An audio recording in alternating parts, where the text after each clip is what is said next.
Welcome back to Hannity. So back in 2008, then Senator Barack Obama vowed to unite this country behind the lofty ideals of hope and change, but that obviously did not happen. And now President Obama's Democratic allies, they're now resorting to their old campaign tactics, trying to cling to office by dividing America across racial lines. Now some notable figures are fed up. Watch this.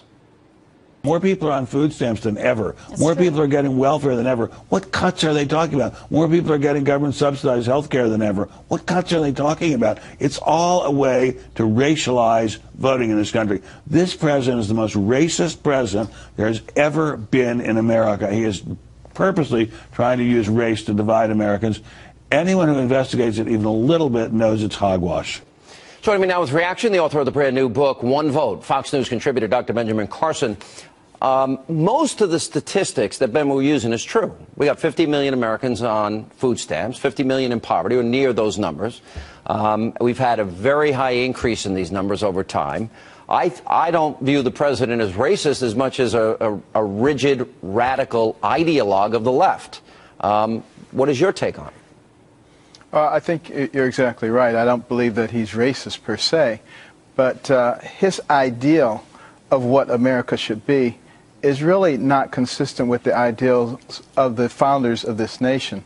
And we've had 50, maybe 60 years now of progressive policies, and what they have done is they have halted to tremendous progress, particularly in the black community. This is a community that is very, very strong historically, that withstood the tragedies of slavery and the post-slavery era, and Jim Crowism and segregation, and still was strong, intact, had intact families, had values. And then once the progressive left began to bestow all their wonderfulness on this community, that's when it really began to disintegrate.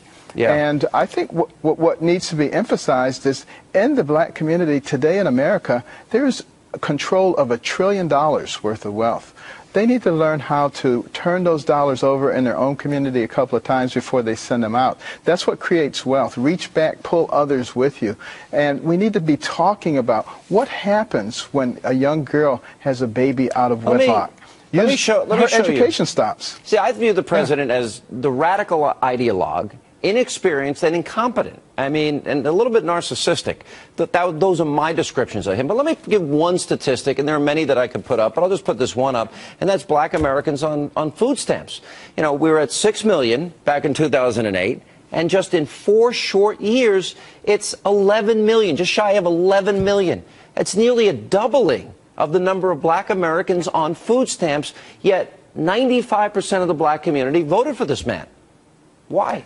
Right, because people are becoming dependent, and it's intergenerational dependencies based on these policies. Now, I think this is a wonderful opportunity, quite frankly, for Republicans to present a different picture, a way up and out of poverty. We need to start talking about some of the programs like micro-lending that allow people through their own efforts to rise. I think many Americans would be happy to invest in their fellow Americans, to see them move from dependency. We're going to have to find a way to allow all of those mothers who are giving birth to be able to get their GED, be able to get their associate's master's degrees, and become self-reliant and teach that to their families. That's how we break these cycles of dependency. But we're going to have to think about these things and put those programs out there. Republicans are going to win tomorrow. But we can't be satisfied with that. We're going to have to put out programs that are understandable and intelligible and that work. A bold vision. If they get power, they better try and offer solutions. And we'll be dealing with that from Wednesday night forward. Dr. Carson, good to see you, sir. Are you running for president? I'm watching very carefully what the people want me to do. I'm just teasing. I've asked you before. I know you'll tell us when you're ready. And coming up.